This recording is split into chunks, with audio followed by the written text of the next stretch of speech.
Merhaba, hoş geldiniz. Kanalıma ve mutfağıma sefalar getirdiniz efendim. Bugün Osmanlı mutfağından, padişahlardan bize miras kalan nefis soğanlama yaptık. Padişahlar iftarda mutlaka bu soğanlamayı isterlermiş. Biz de bu lezzetle ağzımızı tatlandıralım, iftarda afiyetle yiyelim. Hadi buyurun geçelim tarife.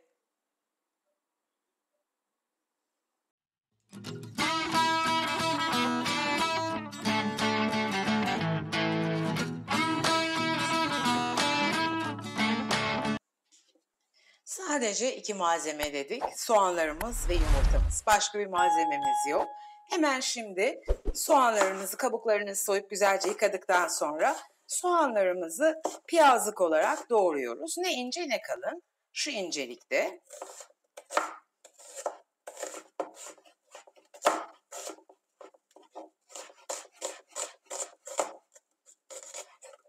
Osmanlı mutfağının gerçekten çok sevilen lezzetlerinden biri.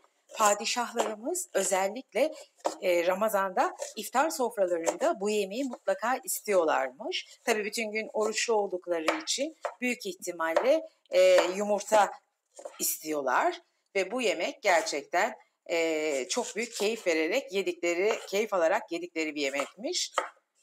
Ben çok sık yapıyorum. Daha önce 1-2 yıl önce de koymuştum. Videomu yüklemiştim.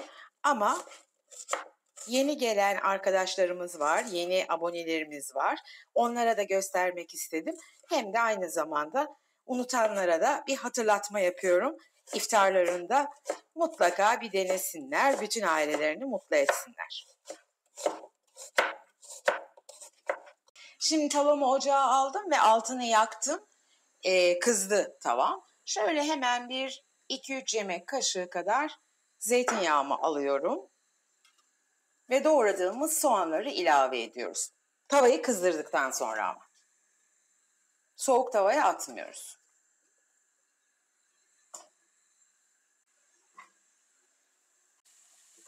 Osmanlı mutfağında bu soğanlar çok kısık ateşte bayağı uzun süre, yarım saat kadar falan kavrularak yapılıyor. Mum ateşi gibi yavaş yavaş kavurarak, hiç yakmadan ama tam karamelize sağlayarak. Fakat şimdi artık günümüzde gerçekten çok yoğunluk var. Vaktimiz kısıtlı ve çok değerli vakitlerimiz. O yüzden biz şimdi sıcak tavaya attık. Altını biraz kısıyoruz. Çabuk da soğanlarımız ölsün diye şöyle biraz tuz serpiyoruz. Tuz mutlaka soğanlarımızı kolay pişmesini, hemen yumuşayıp sönüp kavrulmasını sağlıyor. Ama soğanlarımızı gerçekten çok güzel kavurup öldürmemiz gerekiyor. Hem tadını verecek, lezzeti karamelimsi, içindeki şeker dışa çıkacak, hem de aynı zamanda rahatsız etmeyecek çiğ soğan gibi. O yüzden güzelce kavuruyoruz. Biraz kavrulsun, şekli değişsin, tekrar geliyor. Evet, görüyorsunuz soğanlarımız hacim kaybetti, söndüler. Tuzun da tabii ki bunda çok faydası var. Ben sadece şu an 5 dakika kısık ateşte kavurmama rağmen gayet güzel söndüler.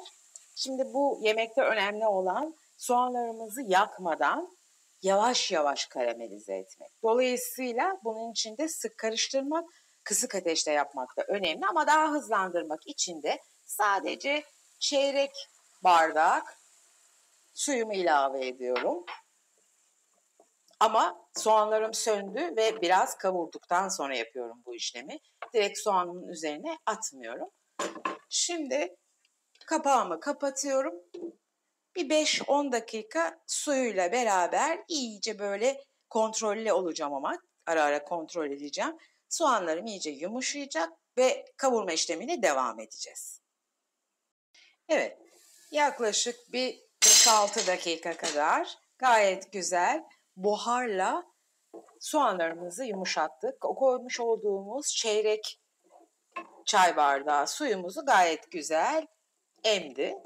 Bu tekniği kullanmamızın sebebi mum ateşinde 1 saat soğanımızı kavurarak vakit harcamamak için, aynı şekle getirmek için kullandık soğanlarımızı. Buharlama yöntemiyle, bu da bir tekniktir mutfakta kullanılan, az suyla terleterek buhar yöntemiyle yumuşatmış oluyoruz. Bakın gayet yumuşak. Şimdi birazcık hemen çok azıcık ocağımın altını açıyorum. 1 yemek kaşığı tereyağımı ilave ediyorum. Tereyağını bu aşamada koyuyoruz. Kavurma işlemimize devam etmiş oluyoruz. Bunlar önemli püf noktaları arkadaşlar. Klasik, basit bir soğan kavurma olarak düşünmeyin lütfen. Adı üstünde padişahların iftar yemeği, Osmanlı mutfağından gelen çok değerli, önemli bir yemek. Dolayısıyla bunun püf noktaları var. Uzun uzadıya, mantığıyla, sebebiyle size anlatmaya çalışıyorum. Lütfen çok konuştun, gereksiz konuştun demeyin. Bazı yemekler bu bilgileri vermeyi hak ediyor. Lütfen kırılmayın ve kızmayın.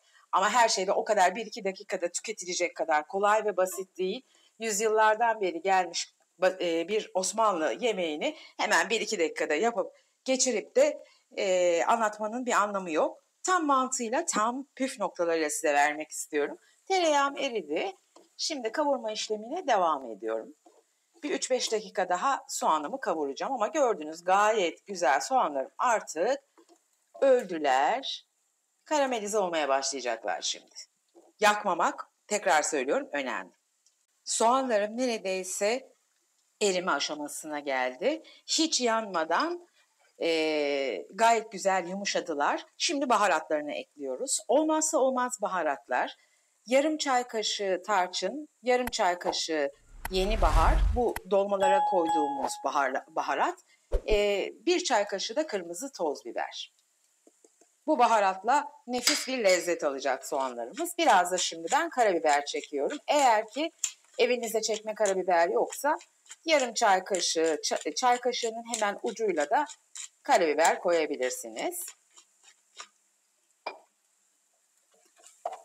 Birazcık da tuz ilavesi yapacağım. Kavururken ilk başta tuzumu koymuştum ama biraz daha koyacağım. Tabii tuz sizin zevkinize bağlı. Tamamen şahsi, spesifik. Nasıl arzu ediyorsanız arzu eden koyar, arzu eden koymaz. Ben şöyle hemen birazcık tuz daha ilavesi yapıyorum. Çünkü çok lezzetli oluyor. Ben de zannediyorum biraz tuzlu seviyorum sanki. Bu baharatlarla da hemen bir 2-3 dakika kavurduktan sonra yumurtamızı artık kıracağız. Soğanlarım gördüğünüz gibi neredeyse eridi. Mis gibi koku kapladı şu an mutfağımı. Bu yemeğin esprisi bu baharatlar aynı zamanda. Çok yakışıyor. Klasik soğan öldürmesinden farkı bu baharatlar ve pişirme tekniği. Soğanlarımız oldu. Şimdi yumurtalarım için yer açıyorum. Birkaç göz. Bu açtığım yerlere de soğanın üzerine yumurtamı döküyorum. 3 adet soğanıma 3 tane de yumurta koyuyorum. Birazcık altını açıyorum artık bu aşamada. Kapağını kapatıyorum. Zevkinize bağlı olarak katı seven biraz daha fazla pişirir. Ama ben yumuşak seviyorum. Çok fazla katılaşsın istemiyorum. Hafif böyle ekmeğimi bandırdığımda suyu çıksın istiyorum. Dolayısıyla hafif pişiriyorum. Kapağım kapalı bir 2-3 dakika kontrollü olarak pişireceğim. Pişsin, görüşelim. Benim yumurtam pişti. Tam istediğim gibi göz göz oldu. Böyle üzerlerine ekmeğimi bandığımda sarısı patlasın istiyorum. O yüzden çok fazla pişirmiyorum. Ama bu sizin zevkinize bağlı. Yumurta süresi tamamen size kalmış. Şimdi hemen şöyle birazcık ilk sıcaklığı geçsin, servis edelim. Bugün de bir tarifimizin sonuna geldik. Bakar mısınız? Nefis soğanlamamız hazır oldu. Yapılışı çok kolay ama muhteşem bir lezzeti var. Şimdiye kadar hiç denememiş olanlara şiddetle tavsiye ediyorum. Bana güvenin ve deneyin. Sadece soğan ve yumurta bu kadar lezzetli olur mu? Bu kadar basit bir şeyi methetme demeyin. Gerçekten bazen püf noktalarıyla, bazı şeylere dikkat ederek yaptığımız çok sade, basit yemekler çok lezzetli olabiliyor. Hem ekonomik durumlar dolayısıyla hem vakit dolayısıyla bazen de böyle yemeklere de ihtiyaç duyuyoruz ama padişahların çok sevdiği yemek, unutmamak lazım. Osmanlı mutfağından geliyor. Eğer ki tarifimi beğendiyseniz videomu beğenmeyi ve bu videoda ilk defa karşılaştıysak kanalıma abone olup bildirim zilini açmayı unutmayın lütfen. Bildirim zilini açtığınız zaman paylaşacağım her video size bildirilir ve kaybetmemiş olursunuz. Bana destek olmak istiyorsanız ve videolarımı, tariflerimi beğeniyorsanız sosyal medyalarınızda sevdiklerinizle videolarımı paylaşır, ufak da olsa, emoji de olsa yorum yaparsanız ve mutlaka videomu beğenirseniz gerçekten bana çok büyük destek olmuş olursunuz. Size minnet duyarım. Hepinize çok çok teşekkür ediyorum. O güzel yorumlarınız, destekleriniz ve beni bu dakikaya kadar izlediğiniz için bir sonraki tarifte görüşmek üzere. Kendinize iyi bakın, sevgiyle kalın, hoşça kalın. Bay bay.